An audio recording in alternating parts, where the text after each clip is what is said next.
Race 1 was a rare wet one with plenty of drama. And it looks like Beaubier down. Turn 1 for Cam Beaubier. He is down. That's going to be fast, Greg. Yamaha may have ruled the roost, but today the sun is out and traction is high. So who will come out on top at America's National Park of Speed? We find out right now.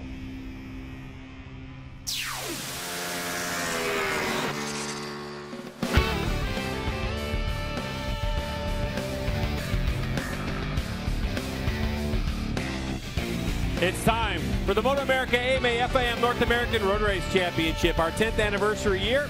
We're at Road America in Elkhart Lake, Wisconsin for our third round for 2024. This round is MotoAmerica Superbikes at Road America as we're ready for Steel Commander Superbike race number 2.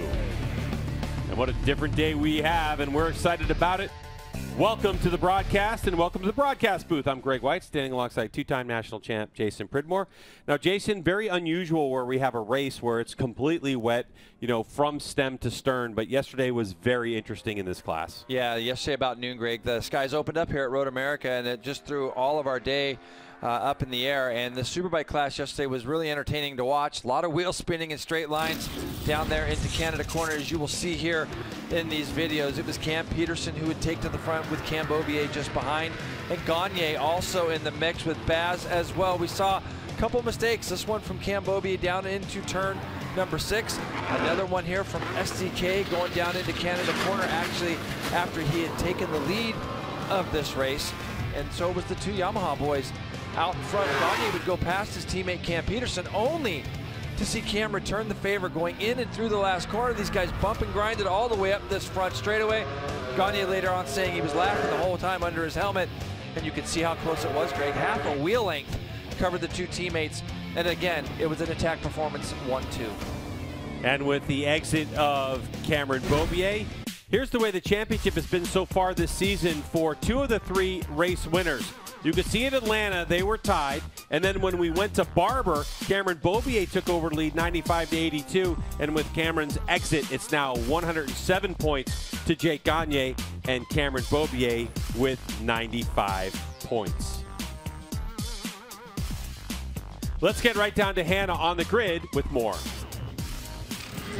Absent from the starting grid today is the number 6 of Cameron Beaubier. He had a big off in the rain yesterday. I spoke to him about it. He said going into that turn 1, he broke a little bit later than he normally would, and the rear just stepped out on him. He was bucked off the motorcycle and took a tumble, struck his heel on the ground while he was tumbling, went to the hospital for some x-rays last night, and he has a clean break all the way through that bone in his heel. So he is out for this one, flying home later this afternoon to check in with his surgeon home in California and take things from there. So stay tuned for more info on that.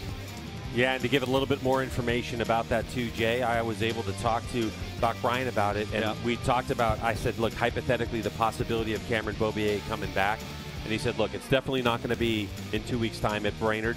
Cameron, I'm sure, wants to come back. This is just speculation on our part, to Laguna Seca, his home race. So, but definitely, he said, do not count him out for the rest of the season. You know, they're going to look at it. If he has surgery, they're going to get it fixed up nice, and then he'll be back as soon as he can possibly be back on a motorcycle. But let's get back down to Hannah, who's on the grid with Sean Dillon Kelly. What a season this dude's had. Sean Dillon Kelly had back-to-back podiums last round in a birthday celebration. This weekend, not quite the same. A big tumble yesterday. How are you feeling, and how are you looking forward to this race this afternoon? Yeah, I feel fantastic. Feeling grateful, to be honest, that I'm okay after yesterday's crash. A little bit sore, but nothing that adrenaline won't cover up. So I'm excited. Big shame to not have Cameron with us today. Hope he comes back healthy and soon. He was clearly the man to beat. So now it's going to be a big fight up front, but I'm looking forward to it. Best of luck out there, Sean. Guys?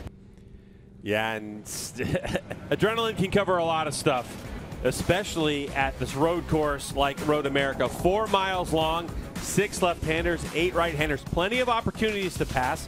The pavement is virtually brand new. It was brand new last year. It is absolutely spectacular. It's smooth. It creates a lot of passing because the long straightaways create a lot of drafting opportunities, and it is one of the favorites of everyone in this paddock. But let's take a little bit more of an inside look at Road America with our Insta360 track lap, Jason. Yeah, this is going to be great. We are going to be on the bike with Loris Baz as he goes down through the long, very famous carousel here, Greg. You're on the right side of the tire for a long time, and you're going to see that Mission Foods bridge that you're going to break under there into this chicane. It was built here a long time ago for the bikes. This left-right flip. This is going to take you now down to Canada Corner. So you're going to come out of here, you're going to go back through the gears, then hard on the brakes again, back to second gear for Canada Corner. From here, Greg, you're going to shift up once to third, roll through this fast right-hander into a fast left that brings you to the final corner that we're coming out of here now. Up through here, you're going to get back on the seat, get those arms and legs tucked in, up over the brow of this hill, and hope that you're the first one across this line right there. And you can get pictures yourself like this if you do track days with an Insta360 camera as well. Thanks so much for that inside look. All right, we are just 5 minutes away from a start. Cameron Peterson looking to grab his 6th win all time. Can he get it done?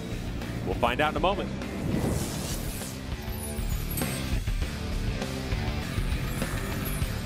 Ladies and gentlemen, it is time for the opening ceremonies here ahead of MotoAmerica Race 2 at Road America. Wherever you are around the circuit, please be upstanding for the national anthem of the United States of America, which today will be sung by Anton Pietenpol. Oh, say, can you see by the dawn's early light what so proudly we hailed at the twilight's last gleaming, whose broad stripes and bright stars through the perilous fight o'er the ramparts we watched were so gallantly streaming, and the rocket's red glare, the bombs bursting in air, gave proof through the night that our flag was still there. Oh, say does that star-spangled banner yet wave o'er the land of the free and the home of the brave? The applause then rings around this 4-mile circuit in Wisconsin. It is one of the most amazing circuits I think I've ever been to. The grid then looking a little bit different with the absence of Cam Beaubier. Inheriting pole position, Josh Herrin on the Warhorse HSBK Ducati, the number 2. He puts on the helmet. He has got his race face on and he is ready. Middle of the front row is Jake Gagne. What can Sean Dillon Kelly do? He has been so impressive for the Top Pro BMW. He's looking very, very relaxed indeed on the grid. That's your front row of the grid. Jason and Greg, I have no idea who is going to win this one. Up to you guys in the commentary box.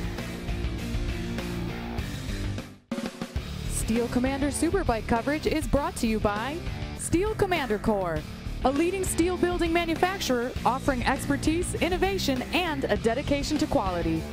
And by Dunlop, the official tire of the MotoAmerica Championship Series.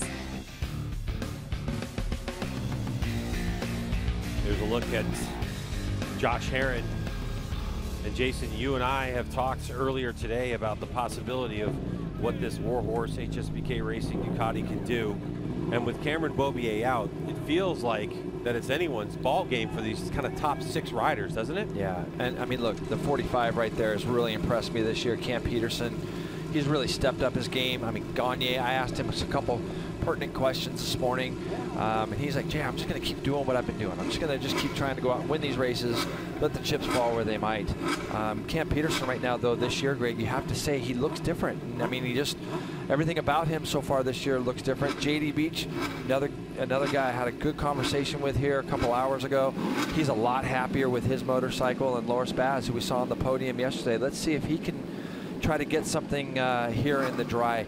But again, it's going to be a different kind of race again, isn't it? I mean, yesterday when you had the conditions that we had, it just throws so many wrenches in the programs. And today, now we're back to, you know, probably a little bit firmer settings, and these straightaways are going to be fast, and they're going to be pulling people along that maybe otherwise wouldn't be in this lead draft. So we'll see how it goes. Yeah, the one thing about rain races is it's the rider, not necessarily with the fastest bike, but is the most comfortable in those conditions. And without question, yesterday we saw the Attack Performance Progressive Yamahas, both of them had incredibly well set up motorcycles in rain conditions, and a lot of that has to go to the team. And when they go to test and it rains out, first thing that they want to do is get their riders out and get them testing so they can gather more data. It's really impressive what they were able to accomplish. But Jay, what we do know is that the reality is, from looking at the timesheets, that the Yamaha R1s are down a little bit on top speed on this front straightaway, somewhere in the neighborhood of 7 miles an hour in kind of regular riding, and they were as much as 10 in qualifying. And part of that has to do, I think personally, with more of the aerodynamics of the bike, and the fact that these new BMWs and new, you know, Ducatis have aero that help to keep downforce on the bike, and they allows them, especially here at MotoAmerica, in these up and downs, to give them more power to the rear wheel. Yeah, no, I mean, there could definitely be some things to that, and you know, Richard Stamboli is down there doing everything he can to you know, keep his boys up front, as well as that Wrench Motorcycles R1 of Bobby Fong, who, look, you can't count him out either. I mean, he is more than capable of winning these races. We've seen Bobby Fong win in the past. So it's just nice for us to be able to sit there and think we could have any one of 6 to 8 guys right now that we can think of, 9 guys that can go out and win one of these Superbike races. So hasn't always been like that. And you know, these are the kind of things, though, again, where somebody like Josh Herron hasn't really been there all weekend, but he could just go out and win this race, you know, like we've seen him do here last year. Well, for Josh Herron, who's just, I mean, he's got 10 wins in Steel Commander Superbike in his career. So far this season, he's the only rider, Jason, in the top 7 in points who hasn't had a podium appearance. It's wild. And you know, you wouldn't expect that, and that's what I mean, though. He could come here today and win this race. As we're going to get a look here at the starting grid where these guys will be starting from, and it was that guy, Josh Herron, 209.1 on pole. Gagne there in second, and Sean Dillon Kelly third on the grid. Beach, Fong, and Cam Peterson. And then we have Chavi Forrest, Posh, Baz, Lampkin, Benjamin Smith, and Danilo Lewis. De Silva, Flinders, Ashton Yates, Arango, Sierra, and Davis on row 6. And we have Manny Segura and Bobier. So, you know, Herron yesterday morning put in such a good lap in that qualifying session, and on Friday it looked like they were struggling, and gets a, you know, just does what he does. He just comes out, puts a great lap in Saturday morning, and then had that unfortunate rain race yesterday. So you'll see him leading the riders to the grid here. But Sean Dillon Kelly led his first race yesterday as well. He's going to want that feeling back, and we've seen how strong he is in the dry. Of course, Cameron Bobier not starting this race today. He would have been our pole sitter with a new lap record around here, a 208.464, the fastest of motorcycles ever gone around MotoAmerica. But with his absence, of course, declaring that he can't race, they shift the entire grid, and that's why Josh Herron gets the nod for pole position. Yeah. But that 209.1 was extremely fast as well. JD Beach gets to move up a row, which is nice for him. So you get a good look at him on the Tytler's Cycle Racing BMW. 12 laps scheduled for Steel Commander Superbike race number 2. Revs are up or away racing. And who was able in the front row to get a good launch? Obviously, you see a couple of the Yamahas there. The number 1 of Gagne, the number 45, but it's going to be number 2, Josh Herron, who leads us into turn number 1 with Sean Dillon Kelly on the BMW slotted into the 3rd spot. JD Beach slid in there to the 5th, so you know, this is what you'd expect. Herron gets a great start. Now the drafting starts. JD Beach gets a little bit wide down there in turn 3. It's going to allow Bobby Fong to sneak up underneath him, so he moves his R1 into 5th, and he's firmly in the draft now of Cam Peterson as they head down that straight. Look at that Ducati roll, Greg, and STK is able to draft past Gagne. Gagne almost looked like he thought about trying to do something there, wasn't able to get it done. Bobby Fong up to 4th now as he goes down the outside of Cam Peterson. So, again, this is a guy on that 50, Greg, that knows how to win. He's going to try to go forward, but right now, Herron putting in a good first lap. STK and Gagne are your top 3. Bobby Fong in the Wrench Motorcycles Yamaha R1. 3 Steel Commander Superbike race wins to his credit.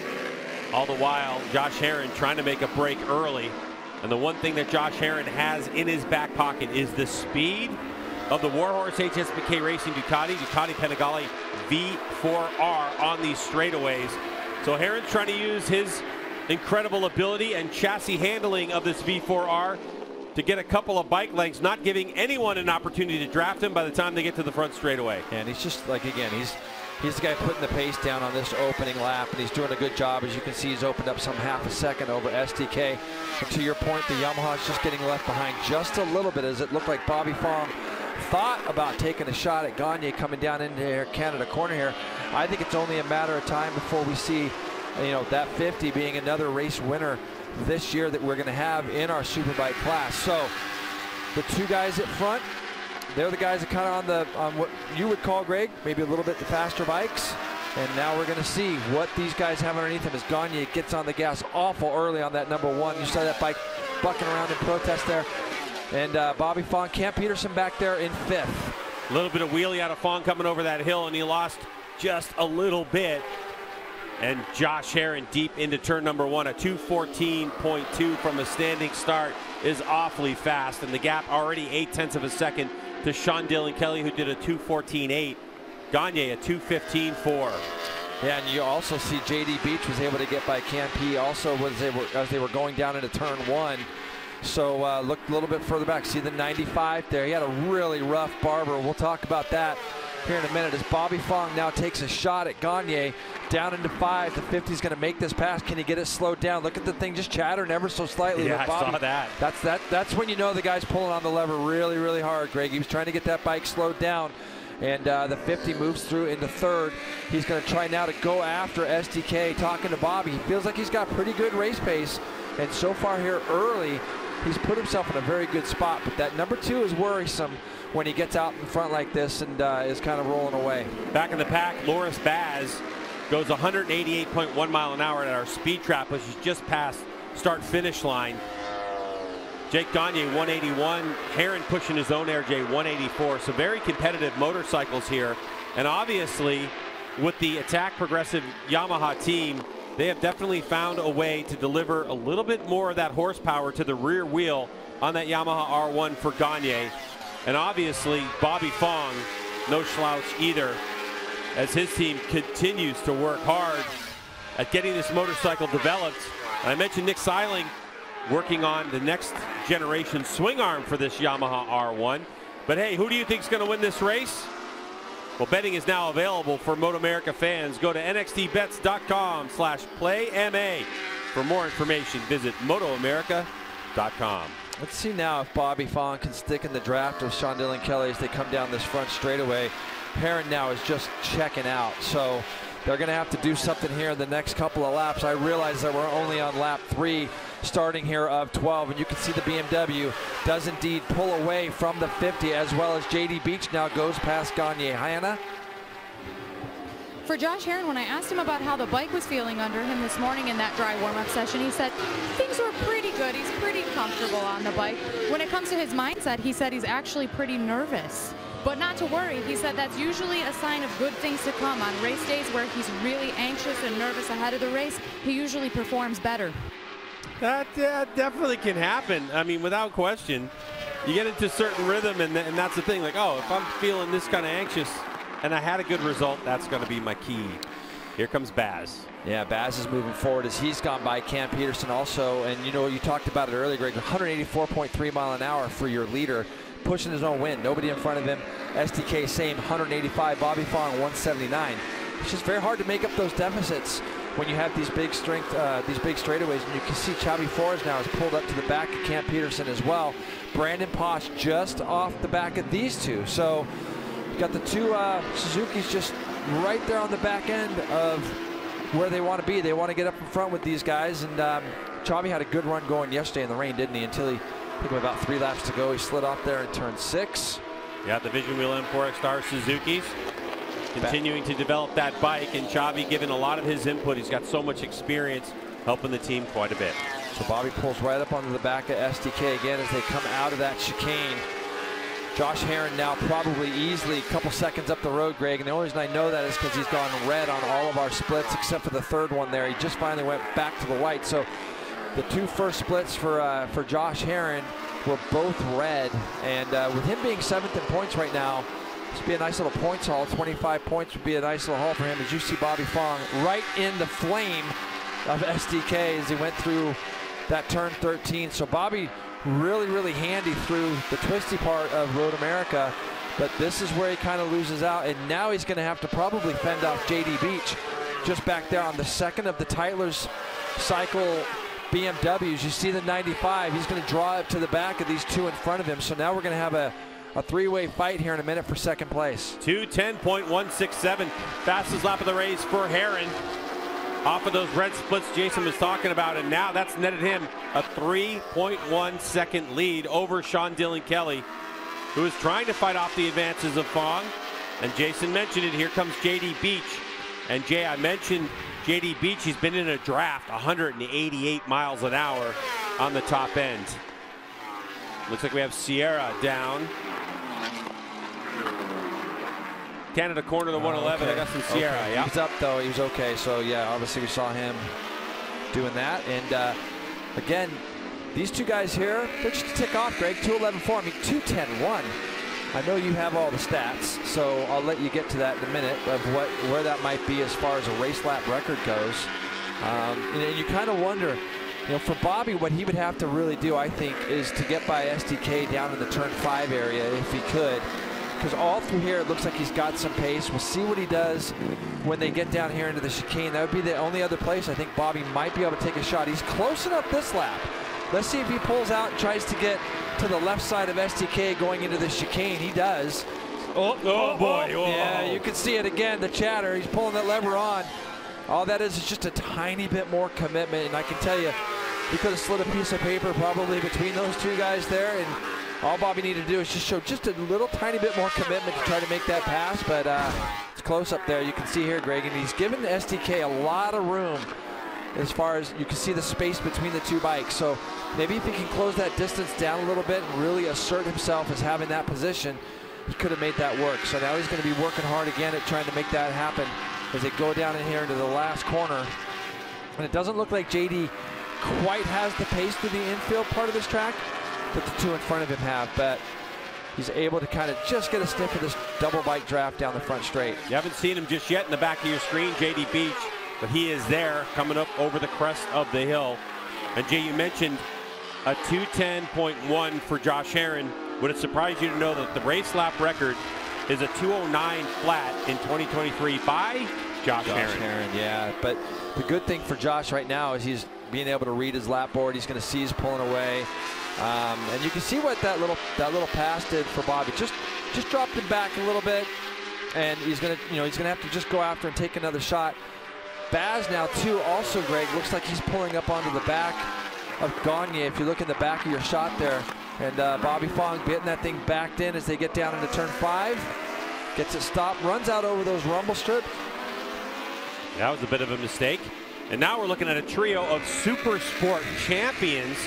Of course, Sean Dillon Kelly, Bobby Fong, and JD Beach coming from the middleweight categories. Each one of these riders have won championships in their day. And they are looking really good on these big, fast, 200-plus horsepower Superbikes. So what Bobby's done is he's kind of ramped himself back up here.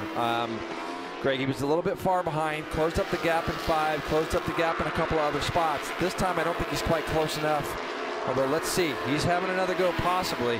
You see how he's closing that distance down on the exit of that corner?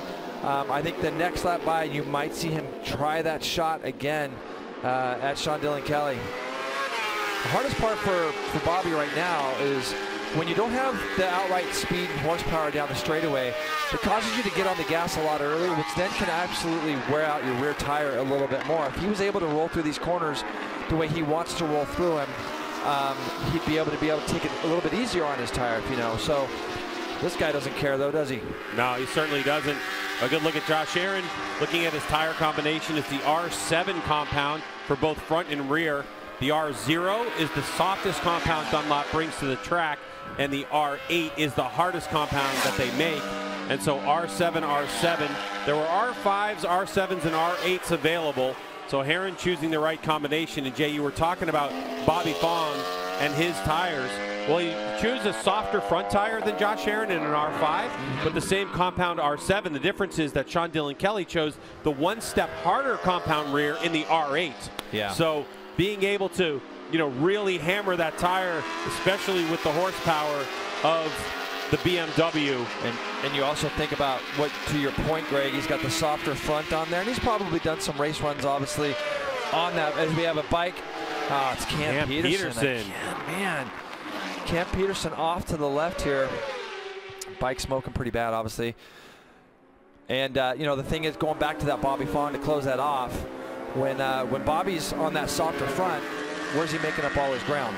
On the front tire at the moment. Yeah. So it just becomes kind of a hard ride for Bobby in the sense that he's trying to make up all the time on the front, which wears it out. And then he's trying to get on the gas as early as he can to try to stay with those guys when he comes off the corners. This is going to be, as you can see, Cam gets his arm up early. This is out of turn 3, going down to where we eventually saw him park that bike. Yeah, and he does the right thing, too. He looks behind him and he sees that smoke, and he knows, obviously, from the feeling of the power, what had happened. So it looks like that's the crash motorcycle we saw earlier, Sierra, that Josh Herron is getting around. It's lap traffic technically, but not really. Not really, because he tipped over. And, you know, I'll tell you something funny about, like, watching Josh ride, because, you know, again, a lot of admiration for this guy. When he's on his day, he's very, very difficult to beat. But when he's on a bike as good as he's on as well, and he's taking full advantage of that with this team. Greg, there's nothing better than coming down the front straightaway here at Road America and seeing that number going up with the guys behind you, and know that your bike is as fast as this one is as well. It's a good feeling to be out front and then just pull the trigger on this bike coming onto the front straightaway. That's the back marker that we saw earlier. And here we go. Bobby Fong made that pass into the last corner. Now he's going to have 2 BMWs trying to draft him down this front straightaway. If JD times this right, he might be able to get by both, and see he's going to end up getting by Bobby as well, it looks like. Let's see if JD makes that pass. He does. So now, and here comes Loris Baz. We're going to have a 5-way fight at the front here in a minute for second place. That's podium positions, like Jason mentioned. Of course, the 111 crash picked it up just in the middle of the fray, and here comes Loris Baz in the #1 plate behind him. STK's having a good run, even though he's sore, Hannah. He is, and I talked to him earlier. He said adrenaline takes over on that motorcycle. He'll be feeling 100%. We talked about setup, and he said Q2, that dry session they had yesterday, was the first time the bike started to feel good, and things were starting to click a little bit for him all weekend. So unfortunately, he didn't get to apply that in yesterday's rain race. But looking forward to heading back out there today. You know, with these conditions, he's really just humbled and honored to be able to be on the podium.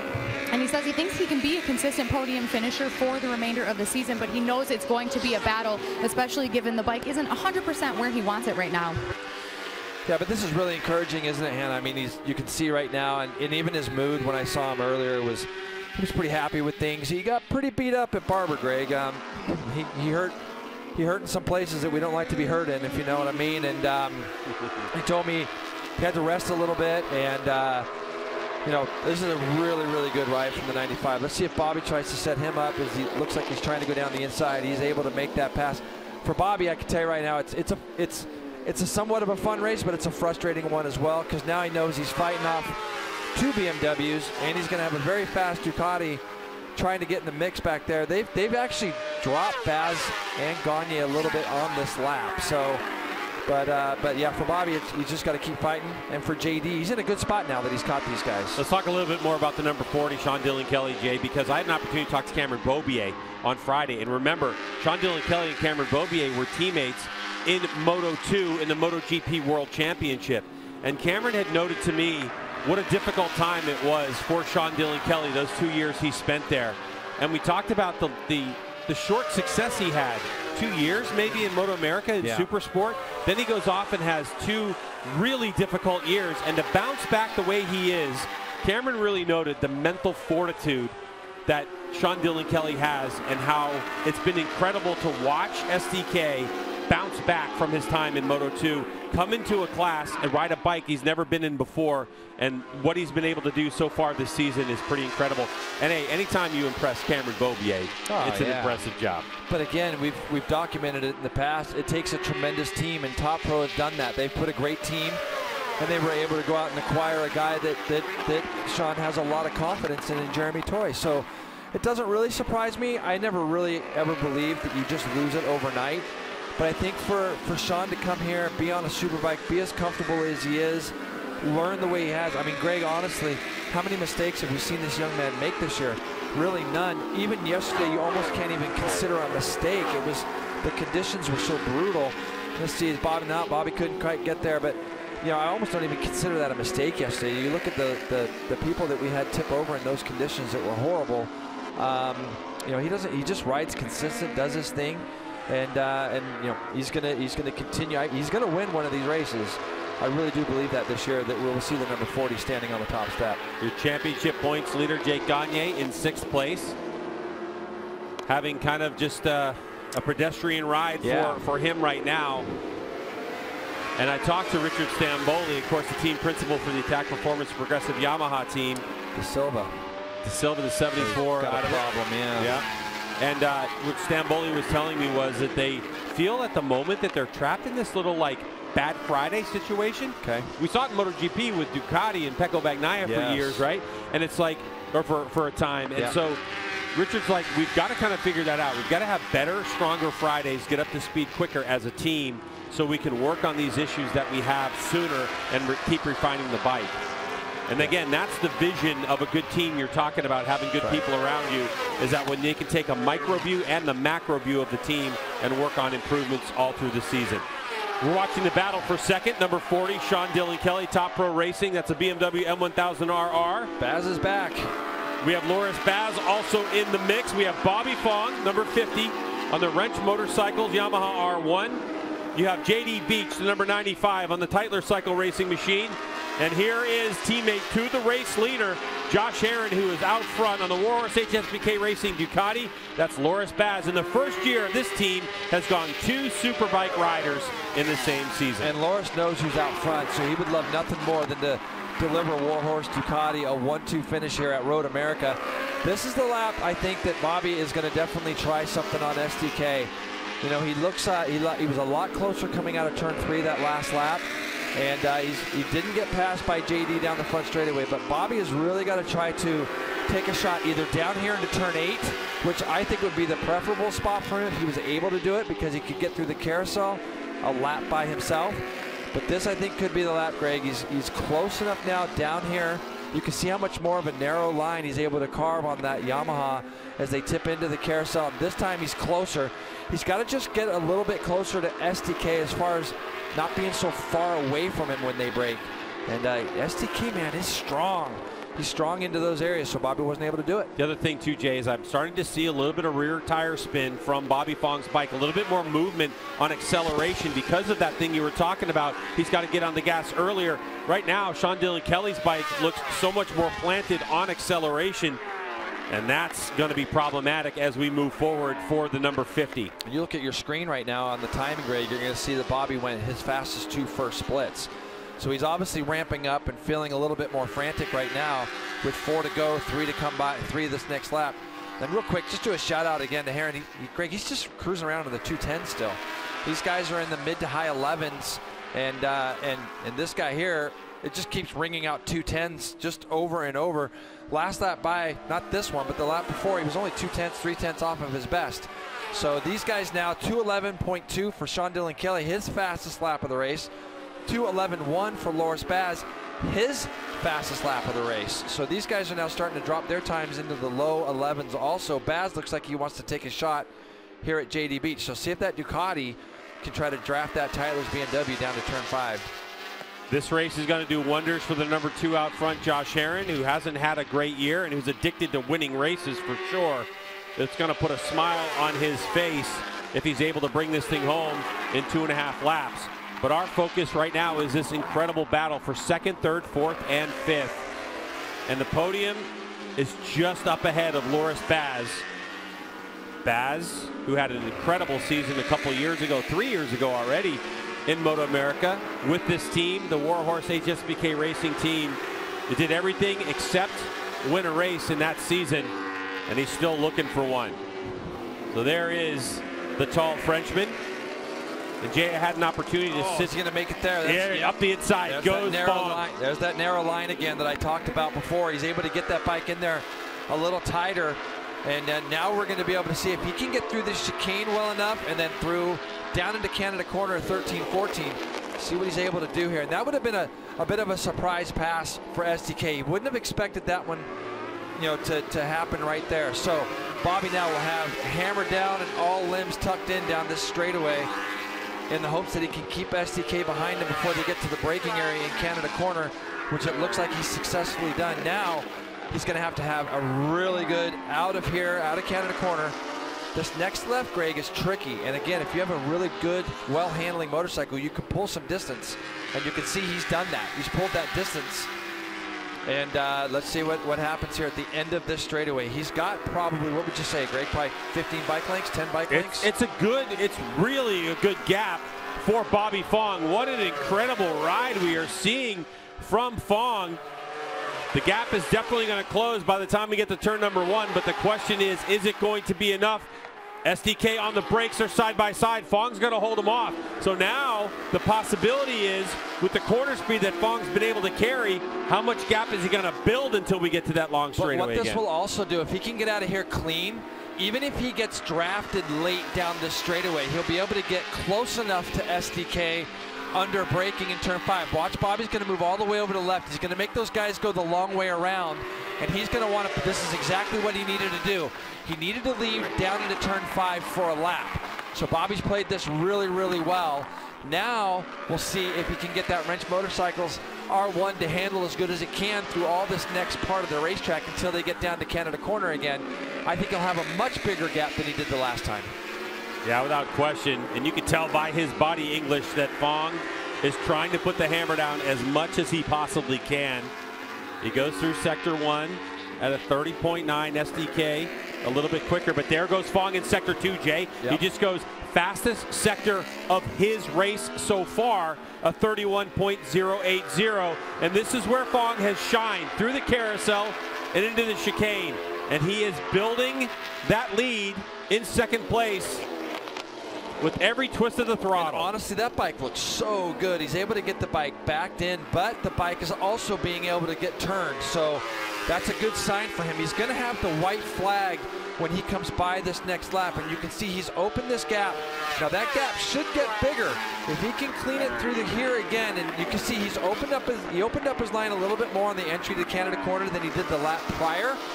Now when he gets through here, 13 again was a good corner for him. He was almost running into the back of SDK earlier in the race. This guy's coming to the white flag right now as he rolls out of the last corner. 2:11.1 the last time by for Josh Herron. And right now he's got almost a 10-second lead. He's in the mid-11s. And, you know, it's really actually just been a pretty easy ride for him. This battle that we're going to see cresting over the top of the hill, they're taking the white flag. And again, Bobby's done a nice job. Is SDK close enough to go by him on the brakes? He is, Greg. So he was able to close that down. That's going to deflate Bobby just a little bit probably, because I think he probably felt like he had a big enough gap. But on the other hand, if he can get by him down to turn number 5, he's going to go for it in 3. Can he get a turn, though? Yeah, it was sideways a little bit. So really this plays in his favor, because Fong knew when he came across the stripe that he was ahead of Sean Dillon Kelly. He doesn't know that it was 0.25 of a second. But that's where Fong needs to make a pass here in turn number 5 and try to dictate the pace. But it looks like the number 40, Sean Dillon Kelly, has stepped it up. Fong, no room for the pass. He's got it. Now he's already kind of shown him, and you can expect that SDK is going to go pretty tight as they go down into the carousel. So the next big surprise would be if Bobby can get a good run out of here. You go from second up to third gear. You let the bike roll, and you can see the Yamaha, how much he rolls up onto the back. But SDK does a good job, racecraft-wise, of just closing off that entry. And Bobby's going to try to get a good exit out of here again. SDK closes that off. So, again, he learned from it. The next best spot that was is so the very much tighter. Yeah, right, so much tighter. This is going to be the next best spot, Greg. Here comes Fong. He's trying to roll up. He's trying to get a drive. How much rear tire is left in it? Sean Dillon Kelly kind of blocks that inside line. He gets back to it. So SDK now has the advantage on this final lap, as still 9.2 seconds up the road is Josh Herron going for a win, his first of the season. This is the battle for second place between Sean Dillon Kelly, Bobby Fong, all the while. Sitting back there is JD Beach if anything goes wrong. STK looking down at his dash. Oh, Something he's happened wide. there. Something He's weird wide. happened there. He's missed a gear. The bike is broke. Oh, that is heartbreaking. It's a linkage or something. You can see him trying to shift it with his hand. That's awful. So Bobby Fong now, as you can see, Josh Herron did the business today here at Road America. Josh Herron comes across the stripe for Steel Commander Superbike race number 2 and takes the victory. And how about the work that Bobby Fong did in this one? He's going to put a Yamaha on the podium in second spot. JD Beach will come across the stripe third with Loris Bass in fourth. Look at this battle between the two Suzuki teammates, Xavi Forres and Brandon Posh. And Brandon Posh ends up 7th. And that is even after Xavi Forres did the fastest lap of his race personally. Good battle between the Vision Wheel M4 X-Star Suzuki's of Brandon Posh and Xavi Forres for 7th and 8th. But first win since September 10th, 2023 at COTA. And he hadn't even been on the podium so far this season for Herron. He sits 7th in points. That's going to give him a shot in the arm in the championship. But it's also going to be a big sigh of relief for Herron.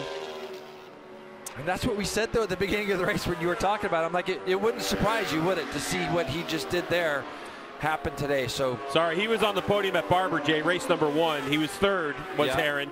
So his second podium of the year for Josh Herron gets him the top step of the podium. And we'll talk to him about that race when we return.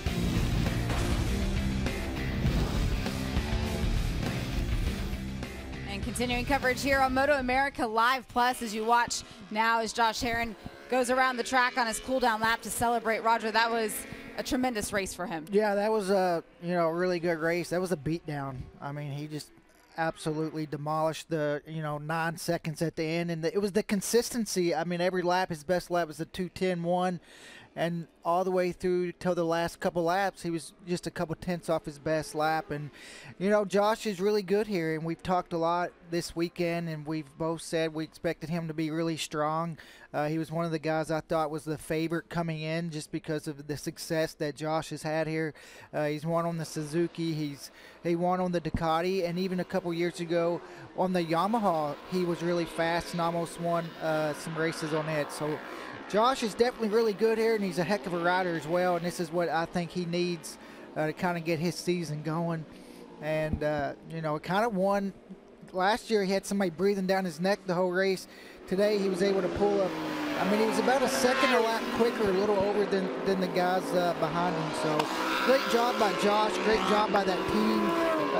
It takes more than just a rider. The team's got to put something good under you, and they was able to do that. For Josh Herron, he was the only rider that was able to be in the 210s at all during the course of this race. He also has the track record here in terms of race pace from last year aboard that Ducati. It was a 2:09, so not quite as quick as we were a year ago, but for Josh Herron, ending up on the top step of the podium again it's really a great track for him. But you go down the order, you see Jake Gagne finishing in 5th. And for Jake, I mean, when was the last time we didn't see him right there at the front? Yeah, it's been a while, and especially with the conditions dry or no other issue, to see him down in 5th, just kind of struggling a little bit.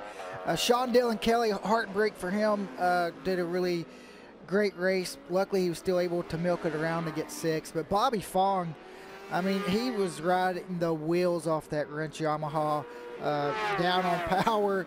I was glad to see him able to end up on the podium. Yeah, he was also able to be on the podium in that 3rd race back at Barber Motorsports Park. So a string of podiums now for Bobby Fong and his season coming together, as well as celebration for Josh Herron. When he was coming across to the start-finish line, it looked like he was dancing. He knew the gap that he had. Yeah, he knew the gap. He was watching his pit board and knew, and just the excitement. He's kind of struggled a little bit this year and come in and get that win. Could hear some of that conversation over the Audio Technica microphones down there. He said, it's so fast. It's great fun to watch. We're going to step aside, send it back over to Greg and Jason.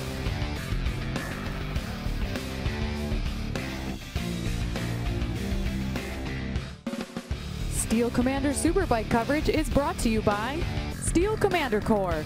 a leading steel building manufacturer offering expertise, innovation, and a dedication to quality. And by Dunlop, the official tire of the MotoAmerica Championship Series. Josh Herrin celebrating his big victory, first of the season, second podium appearance of 2024. And what a way to do it. His team put quite the machine underneath him. So the results have a 9-second victory over Bobby Fong, JD Beach, and Loris Baz all right there in the mix. And yes, Sean Dillon Kelly able to bring it home in 6th. Let's get down to Hannah. First victory of the season for Josh Herrin. When we spoke earlier, you told me your nerves were a sign of good things to come. So how much of that riding was instinct, and how much of it was the hard work that your team has put into this motorcycle this weekend? Man, this whole team gave me an amazing Ducati V4 to ride today, I'll tell you that. This was just one of those races where everything clicked and it felt good. Tony Romo from Dunlop told me, hey, these guys got the hard compound, you got the softer one, you just probably put your head down and try to pull a gap in case that thing comes in at the end. And I just did that and never looked back. It felt good the whole time. So thanks to the entire Warhorse HSBK Racing, Ducati New York team. Thank you to KYT Helmets, Good Boy Vodka, OnlyFans, Alpine Stars, GoPro, Cardo, everybody involved. I'll crack me a Good Boy Vodka and got some fun at Seepkins tonight. Josh Herrin, today's Steel Commander Superbike race winner. Second place today, his first podium appearance on the Superbike of the season. Bobby Fong, that was a really hard-fought battle between you and SDK. Did you have to really dig deep for that one today? Yeah, man, honestly, it was such a good race. SDK's riding so good. We had JD in the mix and Loris, and I could see like the gap behind me, and I could see going down the front straightaway. I could look on the big screen to see how many people were in the group. So I'm like, shit, I can't really mess up here. I got to like, basically every time I got passed, I try to counter right back so I don't get passed from behind me. But man, this wrench ADR01 is handling good, and I'm excited to be up here, and let's see what we can do in the baggers. That's right, and Bobby Fong has to get back out on track for the start of the baggers race. Rounding out your podium, his first podium appearance of the season, JD Beach. JD, how big of a testament is this podium to your team and the work they were able to do that you were able to stick with that podium battle today? Yeah, I mean, this whole team has been working so hard. We've been struggling more than I would like this year, and even in that race, I didn't feel I could push as hard as I want, but I know the team's just going to keep working hard, and we don't quit. We keep working hard. And I mean, I hope Cameron's good too. I mean, I'm bummed he's not here, but yeah, I mean, I just got to thank the whole Tyler's team. They've been working their butts off, and that was a hard race. I mean, Bobby and Sean were battling hard, and Josh was just gone, and I was just kind of sitting there, and I was able to pick up the pieces. But we'll just keep working hard and see what we can do at Brainerd. Congrats, JD, guys. And Jason, incredible job by Josh Herrin. We've had 7 races in Steel Commander Superbike. We've had 8 different podium finishers and our 4th different winner. We'll have more coverage from MotoAmerica when we come back.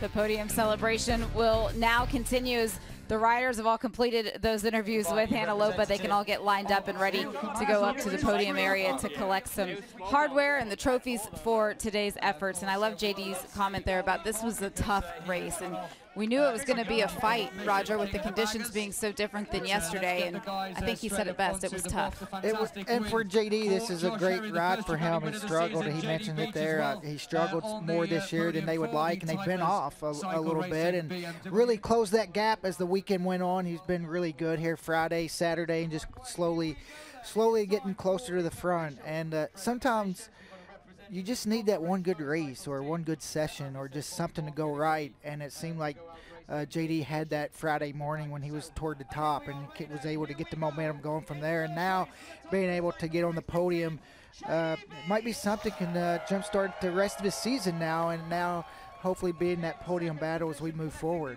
Yeah, they did make some changes to the BMW for JD Beach this weekend. You were talking about it this morning during the warm-up that it was a feel that he was looking for, and they were able to change the handlebars and the distance. They were able to move him back I think it's 20 millimeters, something that seems so minuscule to us, but it allowed him to slide further back on the bike, and it just changed everything for him. Yeah, it's just all about being comfortable, and if you're not comfortable on the bike, you're not going to ride very well, and he's able to be a lot more comfortable, and sometimes for a rider as well, to be aggressive on the bike the way they want. Sometimes a handlebar needs to be in a certain place, or it's too far back.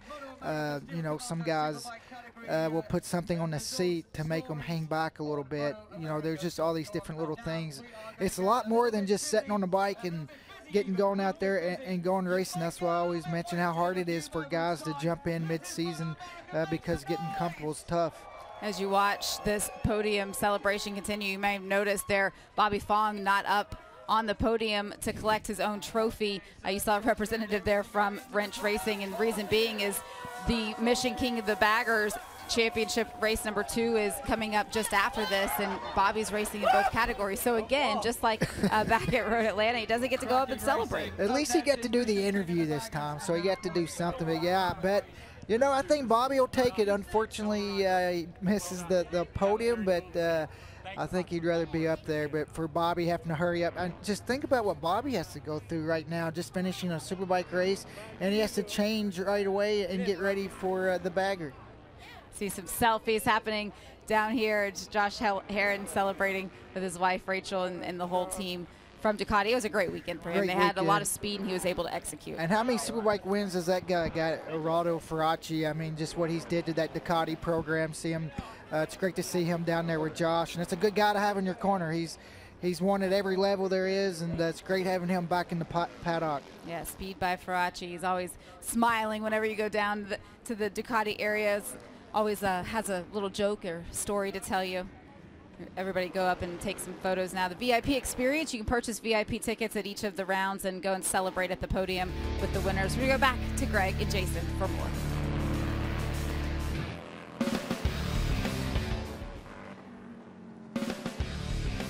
Steel Commander Superbike class back at Elkhart Lake, Wisconsin. Champagne spraying as Josh Herron made it look easy. Probably was for him, honestly. Let's take a look at those race highlights, Jay, because it was basically stem to stern for Herron. Yeah, you can see him pulling away a little bit. STK made a quick pass on Gagne, as did Bobby Fong. Number 1 just didn't quite have it today. Gagne didn't, so we'll find out what he was missing when we get to Brainerd. We'll see if they got that kind of sorted. You can see Bobby was talking about didn't want to get shuffled back, Greg. He had enough time to look at our screens around the track to see who was in that battle. He made a surprise pass on STK, headed into the carousel, only to be passed back in turn 1 about a lap and a half later. And then unfortunately, this is, you know, he goes back down underneath him into turn 3 on the final lap. STK went back past. So STK looking at his dash on the way in, and you can see here, obviously something happened with shifting the bike. This guy just rode around this place. That's all he did today, just rode around and was on his own. Congrats, Josh Herron. Yeah, clicking off 210s like it was nothing, and that's really as the competition was trying to get after those 210 mark, but 211s really were all they could do. So podium celebrations. That's Nick Seiling, by the way, in left part of your screen, because Bobby Fong has to get off and go 2 baggers. But our coverage will continue with Steel Commander Superbike from Road America when we get back.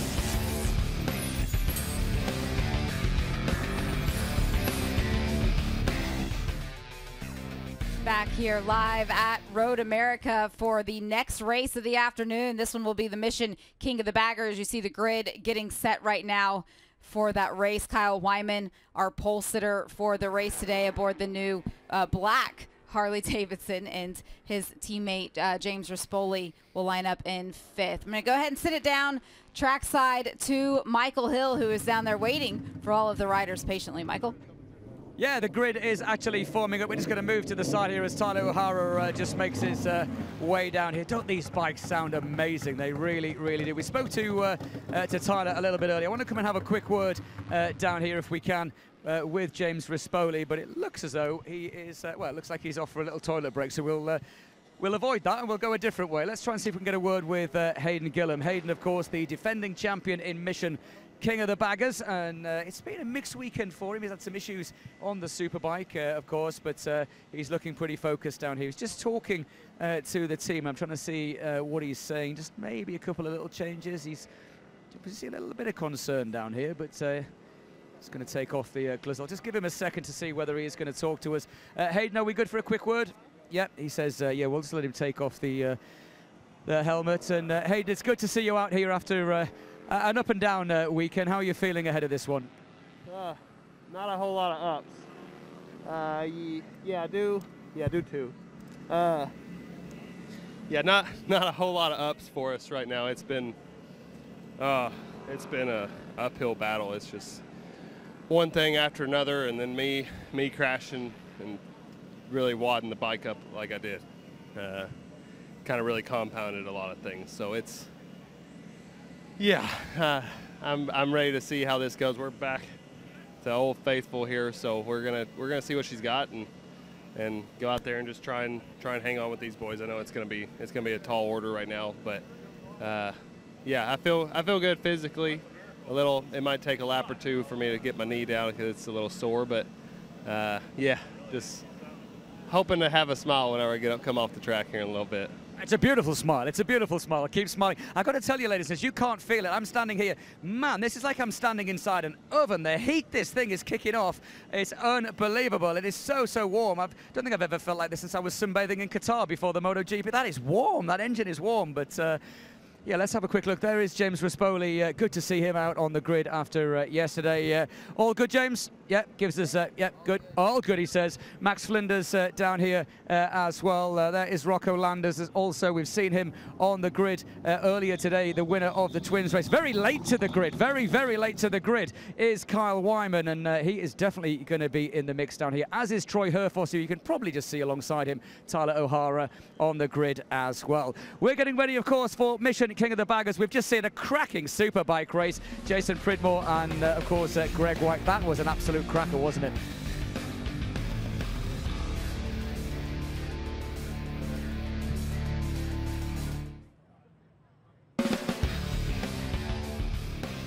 Point standings have Gagne 18 ahead of Cameron Beaubier, who wasn't here. Bobby Fong moving up to third.